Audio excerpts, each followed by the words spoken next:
নমস্কার সবাইকে। আজকে আমরা দি ডেইলি স্টার নিউজ পেপারের 19শে এপ্রিল এডিটোরিয়াল অ্যানালাইসিস পড়ব। আজকে আমরা দুইটা প্যাসেজ নিব। তো আমি এখানে দেখেছি যে মোটামুটি আমরা আজকে 25টার মতো ওয়ার্ড আমি রেডি করেছি আমার কুইজ লাইটে। আমরা মোটামুটি নিউ 25টা ওয়ার্ড শিখতে পারবো। তার মধ্যে দেখি আপনাদের আগে থেকে কতটুকু নিজের জানা, আপনারা নিজেরা অ্যানালাইসিস করবেন। তো চলে যাই আমি এডিটোরিয়াল পেজে। আজকে এইটা আর এটা, এই দুইটা বড় বড় প্যারাগ্রাফ আমরা পড়বো, বাকি দুইটা আপনারা নিজেরা বাসায় পড়বেন, তারপর অ্যানালাইসিস করবেন। ওকে, তার আগে আমরা কুইজলেটে ফ্ল্যাশ কার্ডে আগে কিছু ওয়ার্ডসের মিনিং আগে থেকে জেনে নিই, যেটা আমাদের জন্য পরে খুব হেল্পফুল হবে। সো শুরু করছি। এটা হচ্ছে someone who answers or response to a survey, মানে কে যে সার্ভে করে, যিনি সার্ভে করেন বা সার্ভের মানে উত্তর দেন, যে সার্ভে করার ফলাফল কী সেটা দেন, তাকে আমরা কি বলবো? তাকে বলবো রেসপন্ডেন্ট। তাকে বলবো কি? রেসপন্ডেন্ট। তারপর the act of exercising the power and function of making laws that have the force of authority by virtue of their origin by a state legislature of US Congress. আচ্ছা, খুব বড় একটা লাইন। কি বলছে? The act of exercising power and function, মানে কোনো একটা পাওয়ার বা কোনো আইন তাকে কার্যকর করা বা তাকে এক্সারসাইজ বা আওতাভুক্ত করা, মেকিং লজ, এই কাজটা। তো সেটাকে কী বলে? সেটাকে বলে লেজিসলেটিং, মানে legislating the laws. Okay, to think about carefully, কোনো জিনিস সম্পর্কে আর একটু কেয়ারফুলি চিন্তাভাবনা করা। ডেলিবারেট অন, এটা একটা phrase. Deliberate on, I need to deliberate on the topic to understand it clearfully, মানে আমার এটা খুব ভালো মতন থিঙ্ক করতে হবে এই জিনিসটাকে ভালো মতন বোঝার জন্য। An extreme shortage of food, এটা তো সবার জানার কথা। ফুড, দুর্ভিক্ষ কাকে বলে? দুর্ভিক্ষের ইংলিশ কি? দুর্ভিক্ষের ইংলিশ হচ্ছে famine. A gathering of people with a common interest, মানে কোনো একটা মহৎ উদ্দেশ্য বা যে কোনো একটাই মাত্র উদ্দেশ্য নিয়ে অনেক মানুষের জনসমাগম, এটাকে কী বলে? Syndicate. Syndicate of people. Influence resulting from a person's desire to gain approval or avoid disapproval. Influence, influence মানে প্রভাব। কিসের প্রভাব? A person's desire to gain approval, মানে মানুষের একটু লোভ, যে একটা অ্যাপ্রুভাল বা মানে লাভ পাওয়ার উদ্দেশ্যে মানুষের যে প্রভাব, সেটা কী বলে? নর্ম্যাটিভ সোশ্যাল ইনফ্লুয়েন্স। আচ্ছা, সোশ্যাল ইনফ্লুয়েন্সটা হচ্ছে জাস্ট সামাজিক প্রভাব। এটা এখানে জানার যে বিষয় সেটা হচ্ছে, আমরা যেটা বুঝবো সেটা হচ্ছে নর্মেটিভ। নর্মেটিভ মানে কি? নর্মেটিভ সোশ্যাল ইনফ্লুয়েন্স মানে কি? মানুষের যে লোভ বা মানে নিজের উদ্দেশ্য হাসিল করার জন্য যে ইনফ্লুয়েন্স, সেটা হচ্ছে নর্মেটিভ সোশ্যাল ইনফ্লুয়েন্স। ধরুন একটা উদাহরণ যদি বোঝা যাক, যে আমাদের কোনো জিনিসপত্র যখন দাম বেড়ে যায়, তখন কিন্তু আমাদের যারা চালবাজ বা যারা হচ্ছে মানে লোভী যে থাকে, দোকানদার থাকে, ওনারা কিন্তু অনেক কিছু দাম ইচ্ছা করে বাড়িয়ে দেয়। তো এইখানে ওনাদের যে ইনফ্লুয়েন্সটা, সেটা হচ্ছে নর্মেটিভ সোশ্যাল ইনফ্লুয়েন্স, মানে ওনারা ধীরে ধীরে এটাকে মানে নর্মালাইজ করে ফেলতেছে, যে নিজেদের উদ্দেশ্য হাসিল করার জন্য প্রাইস হাইকটাকে খুবই মানে নর্মালি নিচ্ছে। সো এটা একটা উদাহরণ ছিল just.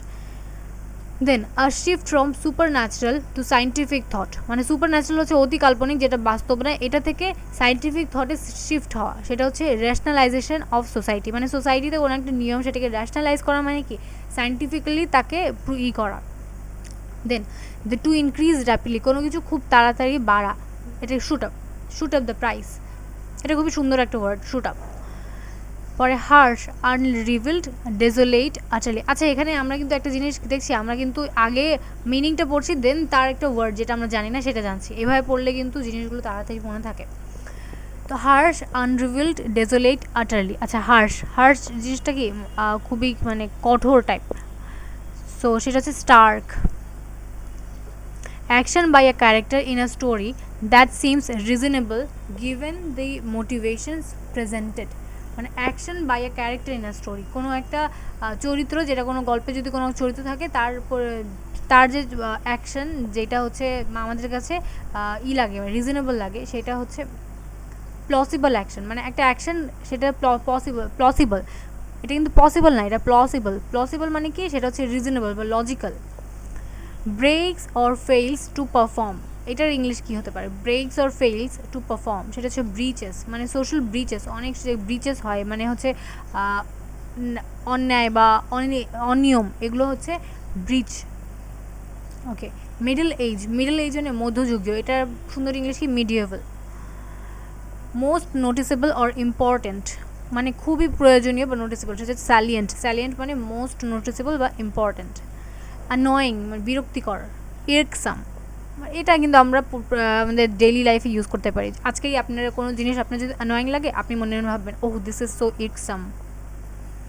Free from restrictions, free from restrictions মানে কি, বাধা বা কোনো বাধা বা বাধা থেকে মুক্তি, সেটা হচ্ছে আনফেটার্ড। এইখানে একটা উদাহরণ দিই, সেটা হচ্ছে আমাদের পরবর্তীতে প্যাসেজও লাগবে, সেটা হচ্ছে ফ্রি ফ্রম রেস্ট্রিকশন। ধরুন বাজারে আমাদের কোনো কিছুর দাম খুব বেড়ে যায়, তো বেড়ে যাওয়ার সময় যদি আমাদের দেখার কেউ না থাকে, যদি আইনের আওতাভুক্ত করার কেউ না থাকে, তখন কী হয়, ওনারা নিজের যা ইচ্ছা খুশি মতো দাম রাখবে, দাম বাড়তেই থাকবে। সেটা কি, ওনারা কিন্তু কোনো রেস্ট্রিকশন থেকে ফ্রি, এই জন্য ওনারা নিজের মন মতো সব কিছু স্বেচ্ছাচারিতা করতে পারে, সেটা হচ্ছে আনফেটার্ড অ্যাকশন তাদের। ওকে, দেন হচ্ছে অফেন্সিভ অ্যারাউজিং ডিসঅ্যাপ্রুভাল। অফেন্সিভ মানে হচ্ছে কি বলে, অ্যানয়িং বা জিনিসটা হচ্ছে মানে নেগেটিভ সেন্সে, সেটার ইংলিশ কি, সেটা হচ্ছে অবজেকশনেবল। মানে কি অবজেকশনেবল, অবজেক্ট মানে কি আই অবজেক্ট, মানে আমি হচ্ছে এটার বিরোধিতা করছি। সো অবজেকশনেবল মানে কি অফেন্সিভ বা আমার ডিসঅ্যাপ্রুভাল, আমি আমার অসম্মতি জানাচ্ছি, অবজেকশনেবল। ওয়াজ রিভিলড, কোন একটা ফ্রেজ, সেটা মানে হচ্ছে যেটা হচ্ছে রিভিল করা হয়েছিল, সেটা কি কেম টু লাইট, মানে the story came to light, so that means সেটা আমার কাছে প্রকাশিত হয়েছিল। Existing as a natural part, existing as a natural part, inherent বলে না, ইনহেরেন্ট কোয়ালিটি, মানে কি এটা ন্যাচারালি আমার মধ্যে আছে সেই কোয়ালিটিটা। A hopeful person, are you a hopeful person, then what will I call you, I will call you optimist. You are an optimist if you are a hopeful person. Difficult to see, vague মানে কি অপরিষ্কার বা অস্বচ্ছ। Difficult to C, অস্বচ্ছ জিনিস তো আমরা difficulty হবেই দেখতে। এটা হচ্ছে অবসকিওর, এটা সুন্দর একটা জিনিস। এটা আপনারা যদি জাস্ট যারা হচ্ছে ইংলিশ প্যাসেজ পড়েন, রেগুলার পড়তে অভ্যস্ত, তাদের জন্য এই ওয়ার্ডটা খুবই পরিচিত, সেটা হচ্ছে অবসকিওর।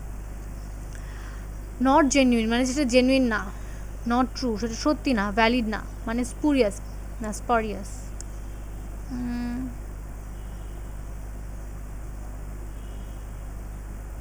আচ্ছা, এখানে না একটা জিনিস আমরা কুইজলেটে একটা জিনিস আপনাদের দেখাবো, সেটা হচ্ছে আমরা ফ্ল্যাশ কার্ড যেভাবে পড়তে পারি, এখানে প্লে মানে অনেকগুলো এখানে অপশন থাকে।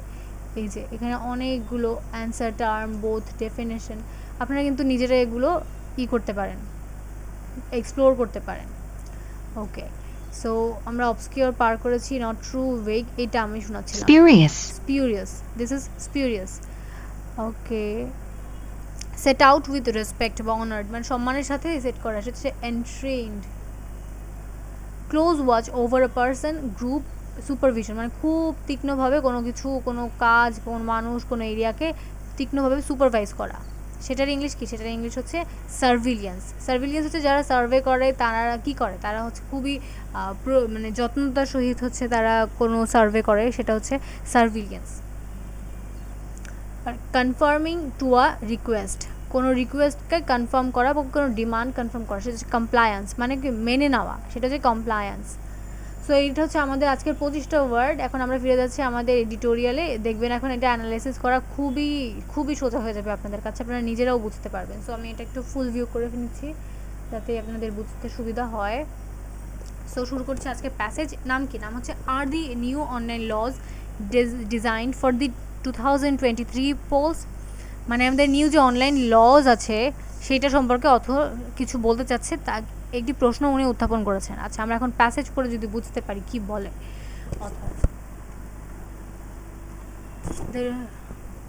The recent publication of the draft of two long-awaited legislations, the recent publication of the draft of two long-awaited মানে খুবই long-awaited মানে কি অনেক দিন ধরে ওয়েট করা যে legislations, অনেক দিন ধরে এই নিয়ম মানে লেজিসলেশন কি নিয়ম বা নিয়ম নীতির কার্যকারিতা। সো এটা খুবই প্রয়োজন ছিল অনেক আগে থেকে, কিন্তু এটা এখন রিসেন্টলি পাবলিশ করা হচ্ছে।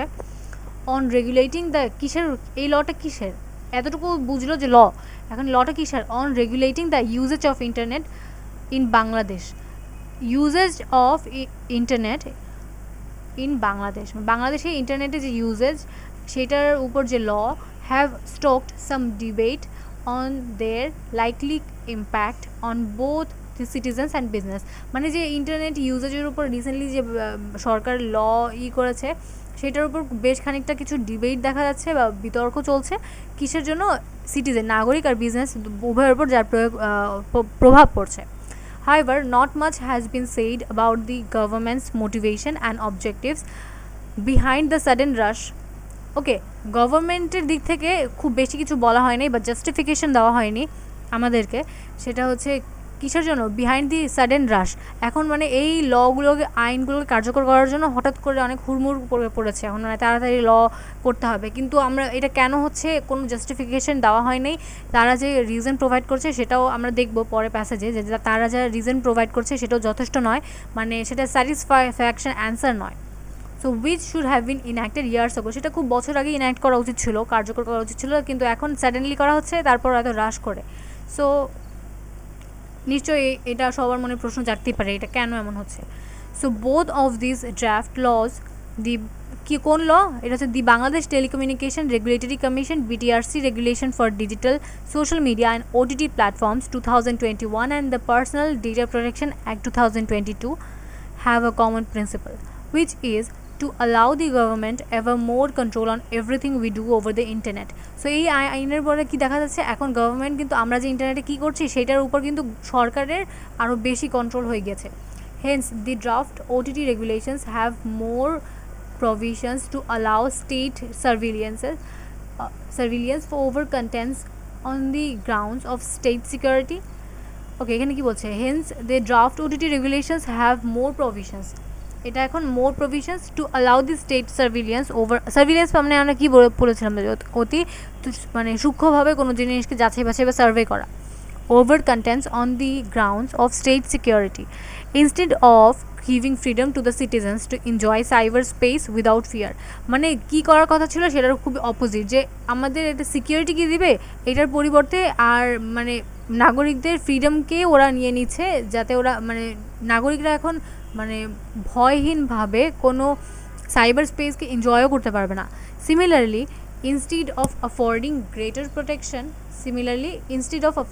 greater protection to an individual's privacy right, মানে নাগরিকের তো মানে সবারই প্রত্যেকেরই কিন্তু প্রাইভেসি বলেও একটা অধিকার আছে, এই প্রাইভেসিটা তো আর সরকার নিয়ে নিতে পারে না।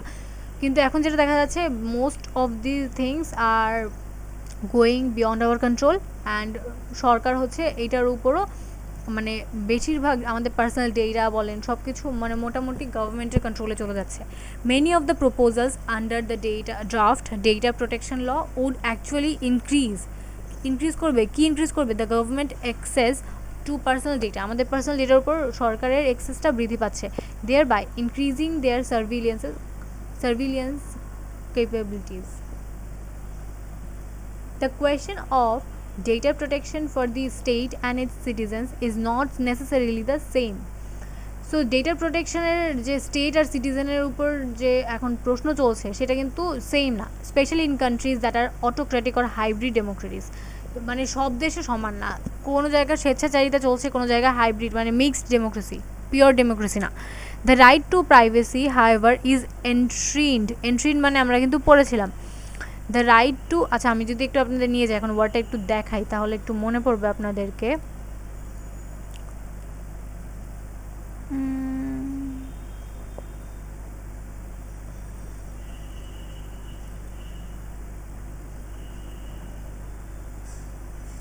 না আমি যদি এখন দেখি, আমি লিস্ট বের করি,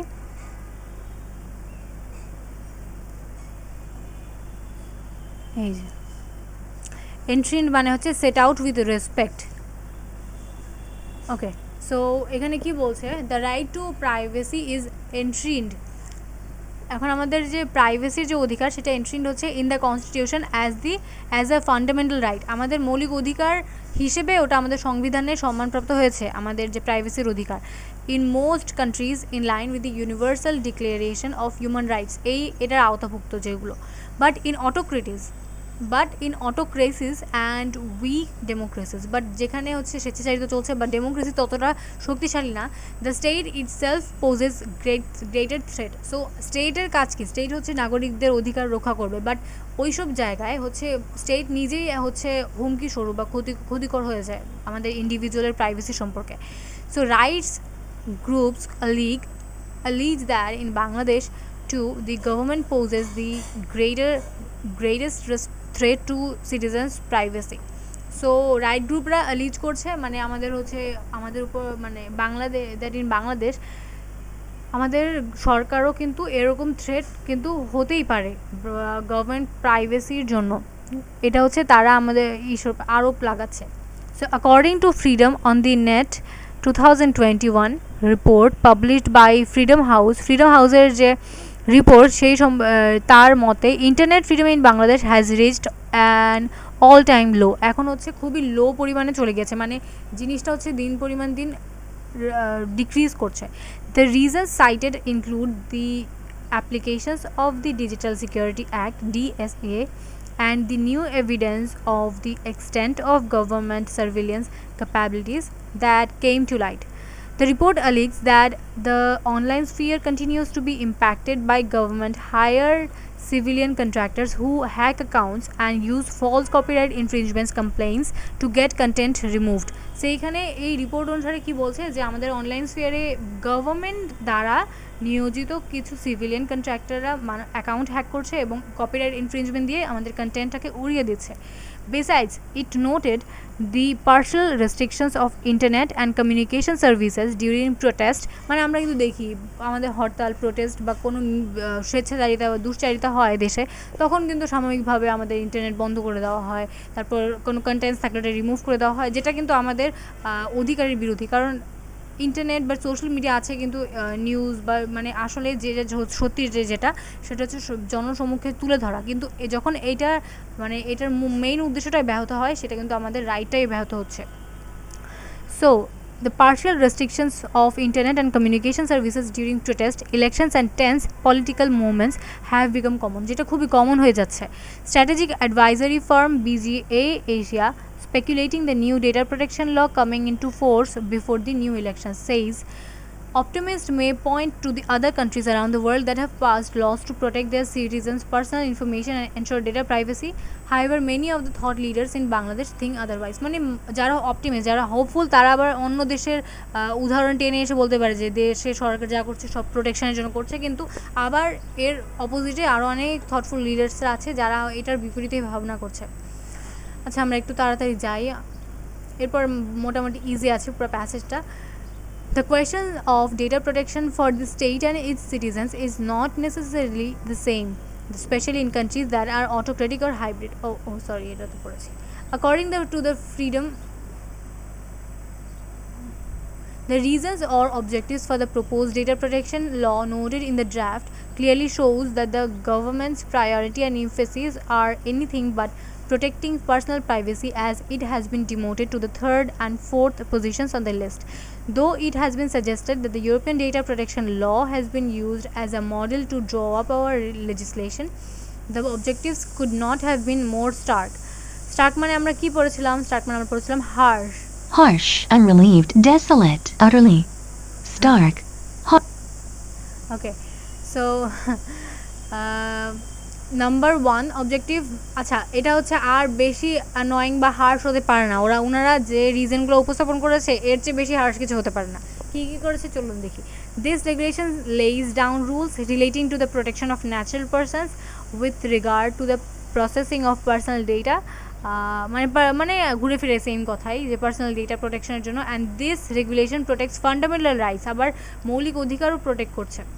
ওকে, the other proposed legislations, the BTRC regulation for digital social media OTT platform 2021, also attaches higher importance in the name of sovereign control on curbing the freedom of users.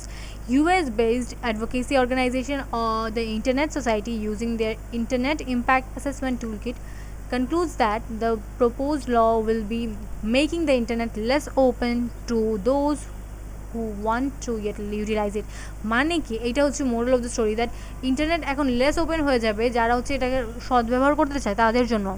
Apart from introducing significant compliance cost to service producers, it says that the laws vaguely defined scope for objectionable content risk, depriving internet users in Bangladesh of useful and educational information. The Internet Society says the regulation enables a lot of unaccountable actors and actions, both from government enforcers and complying intermediaries. It argues that along with the resulting lack of privacy in online communications, it will create an uncertain, unpredictable, and non-transparent parent environment for businesses to operate in, thereby making the internet and online services in Bangladesh less trustworthy and less appealing for the citizens to use. Ultimately কি হবে, এত কিছু করার পর ultimately নাগরিকের কাছে যদি বিশ্বস্ততা কমে যায় তাহলে কী লাভ এত কিছু করার? In both the legislations regulators, the planned Digital Security Agency and the current BTRC do not have any independence whatsoever and rather will be something similar to a government department. These draft rules have also been given almost blanket indemnity to all government agencies that would certainly make these regulatory bodies powerless, which is quite opposite to the roles played by regulators in Europe and many other advanced countries. Two cases can be cited here that exemplify the degrees of protection citizens should receive and the department independence the regulator should have. In January this year, the European Union's data protection watchdog, the European Data Protection Supervisor, forced the EU's police agency Europol to delete much of a vast store of personal data that it has been found to have amassed unlawfully. Those sensitive data had been drawn from crime reports, hacked from encrypted phone services, and sampled from asylum seekers never involved in any crime. In the UK, the Information Commissioner Office ICO fined the Cabinet Office to £250,000 in 2020 for the leak of personal data from the New Year's Honours List. In contrast, we have seen all sorts of data breaches. আচ্ছা, আমরা breaches পড়ছিলাম, কি পড়ছিলাম? Breaches হচ্ছে negative word, সেটা মানে হচ্ছে আমরা যখন মানে কোনো কিছু হচ্ছে করা, ব্রিচ হচ্ছে মানে কি বলে টাইপের মানে দুশ্চারিতা, সেটা হচ্ছে ব্রিচ। এই যে ব্রিচেস, ব্রেকস আর ফেলস টু পারফর্ম, যেটা হচ্ছে ব্রেক করা, ল ব্রেক করা। সো এটা হচ্ছে ইন কন্ট্রাস্ট আমরা দেখেছি ডেটা ব্রিচ হতে, আমরা দেখেছি ডেটা হচ্ছে মানে তার ডেটা আনপ্রোটেক্টেড ছিল, আমরা দেখেছি ইনক্লুডিং বায়োমেট্রিক পদ্ধতিতেই। আর in Bangladesh which presumably could not have been possible without direct আর indirect roles of government agencies, মানে সরকারি এজেন্সি ছাড়া এটা কিন্তু অসম্ভব বিষয়টা। আর এর জন্য কাউকে দায়ীও করা হয় নাই। No one has been held accountable for such breaches, but people have been persecuted based on suspicion and spurious claims. In these contexts, it could be argued that the sudden rush for this legislation, so এত কিছু দেখার পর এইটা বলা যায় যে এই যে তাড়াহুড়া করছে for this regulatory legislations had been warranted due to the upcoming political developments, including the country's next general election due to be held by December 2023, মানে ইলেকশনের উপর এর প্রভাব থাকতে পারে। Concerns about the likely use of both the data protection law and the OTT regulation by the government to exercise greater control over citizens' online activities during electioneering may not be entirely misplaced. Here's a reminder that DSA enactment happened just 2 months before the parliamentary election in 2018. So that was an heavy article. সেখানে খুবই কম সংখ্যক word ছিল যেগুলো আমরা জানা নেই, মোটামুটি সবই জানি, কিন্তু এখানে প্রবলেম হচ্ছে সবার ম্যাক্সিমাম কিছু প্রবলেম হয় ওয়ার্ড জানা থাকে, বাট আমরা লাইনগুলো ক্যাচ করতে পারি না। আশা করি এভাবে পড়তে আপনারা ধীরে ধীরে লাইনগুলো ক্যাচ করতে পারবেন। বাট এখানে আমরা ফার্স্ট আর্টিকেল পড়েছি, এখন হচ্ছে সেকেন্ড আর্টিকেল। তার আগে আমি বলি ফ্ল্যাশ কার্ডে আমি মোটামুটি যে ওয়ার্ডগুলো যুক্ত করেছি সেখানে সেকেন্ড আর্টিকেলের ওয়ার্ডগুলোও আছে। সো আমরা আশা করি যে আপনারা এটা বুঝতে পারবেন ইজিলি পড়ে। তারপর আমি একটু পড়ে শোনাই, এটা বেশিক্ষণ লাগবে না, 5 মিনিটে মোটামুটি। এটা হচ্ছে Ramzan consumers and just pricing, মানে হচ্ছে কনজিউমার আর এখন যে প্রাইস হাইক হচ্ছে এটা নিয়ে অথর হচ্ছে আর্টিকেল লিখছেন। Okay, price hikes of essential goods during Ramadan has become a regular occurrence in Bangladesh. এটা নিত্যদিনকার ঘটনা হয়ে গেছে। It is justified from an economic point of view that the prices will rise to some degree as demand for some particular goods increase during the holy month. Most often, however, the dominant reason, প্রধান reason, seems to be the syndicates of opportunities. আচ্ছা, syndicate মানে কি? Syndicate হচ্ছে কোনো একটা উদ্দেশ্যে অনেকগুলো মানুষ সমাগম। সো সিন্ডিকেট মানে দল টাইপ বলা যায়। সিন্ডিকেটস of opportunistic traders and importers raise the prices in several phases before the government steps in to ensure fair prices. So সরকারের আগেই এই যে সুবিধাবাদী মানুষরা নিজেদের কাজ হাসিল করে ফেলে। The opportunistic profit seeking motive provides an ideal backdrop from which to discuss the justice of the price mechanism. Price hikes hurt consumers and change the relative distribution of resources, and as such there is an inherent issue of justice that needs to be deliberated on. Economists Bruno Frey and Werner Pomeranian found in a random survey that a rise in prices to cope with a situation of excess demand is considered unfair by almost 80% of the respondent মানে কি যারা survey করে বা খুব সূক্ষ্মভাবে কোনো জিনিস মাপে। These results demonstrate that people make normative assessment. আমরা কিন্তু নর্মেটিভ সোশ্যাল ইনফ্লুয়েন্স দেখেছি। সো পিপল মেক নর্মেটিভ মানে কি লোভ বা নিজের উদ্দেশ্য হাসিলের জন্য যে influence. So normative assessments of price changes, তারা যে প্রাইস চেঞ্জ করে that are sensitive to factors beyond economic rationalization. So rationalization of society দেখেছি আমরা। ইকোনমিক রেশনালাইজেশন বলতে বোঝাচ্ছে হচ্ছে এখানে যে নিজেদের উদ্দেশ্য হাসিল করার জন্য একবার তো প্রাইস বাড়িয়ে দিয়েছে, পরে আবার প্রাইস বাড়ানোর রিজনটাকে জাস্টিফাই করছে, মানে লজিক্যাল প্রুফ করার চেষ্টা। সো এই চেষ্টারও বাইরে ওনারা যে পরিমাণ প্রাইস বাড়িয়ে দিচ্ছে।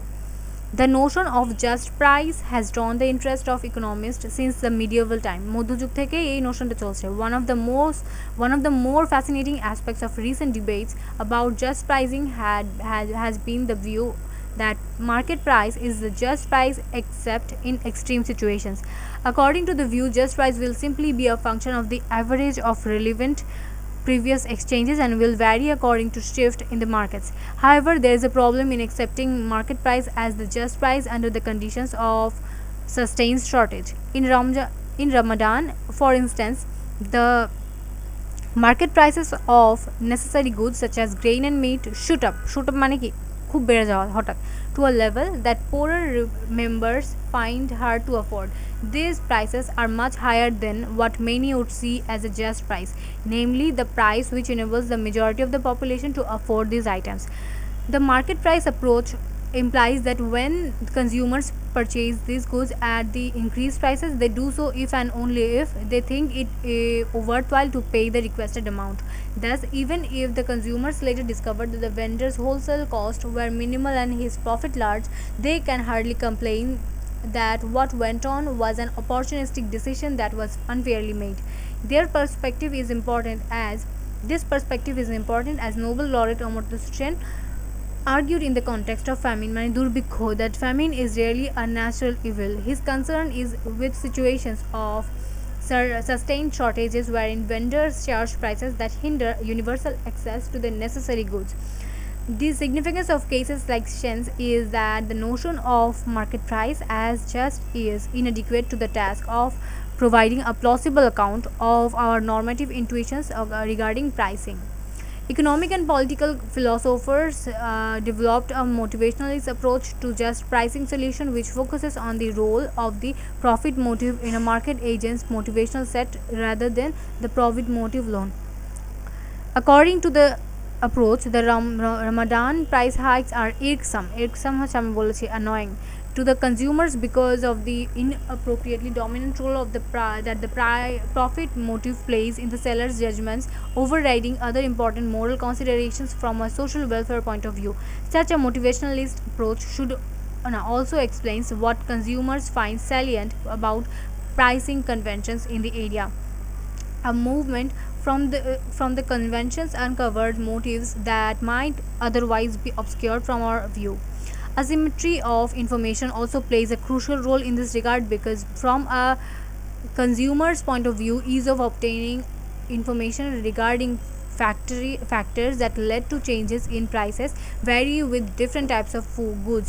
For example, it is easier to justify price differences in products like mobile phones, computers, which have different specifications, and information regarding global supply is easier to obtain from the internet and other sources. However, price changes of necessary commodities during Ramadan are harder to justify. Consumers cannot be reasonably sure whether the price changes are being driven by the ill-mentioned syndicates or global supply demand movements. মানে হচ্ছে ultimately সব কিছুর পেছনে যখন ভোক্তারা বুঝে যে দামটা খুব বেশি, ওনারা আসলে বুঝতে পারে না যে এটা আসলে ওদের ইল মোটিভ নাকি এটা আছে গ্লোবালি সাপ্লাই ডিমান্ডের জন্য। In conclusion, relying on unfettered market prices, unfettered মানে আমি বলেছি যেটা হচ্ছে মানে কোনো বিরোধহীন, so unfettered market prices during times like Ramadan is an ill-advised policy move, as consumers are not appeased by economic justifications. Intervention programs such as the family cards provided by the Trading Corporation of Bangladesh will also have limited impact because of a limited reach, as well as the possibility that not all classes of people find it desirable to avail these cards due to social status implications. The dissatisfactions with rising price can only be dealt with by taking steps to minimize opportunistic profit seeking motives of the traders. ট্রেডার্সের এই যে এই মোটিভগুলো, এগুলো হচ্ছে এগুলোর সাথে এগুলোর জন্য স্টেপ নেওয়ার মাধ্যমেই এই সব কিছু স্বেচ্ছাচারিতা দূর করা সম্ভব। ধন্যবাদ সবাইকে।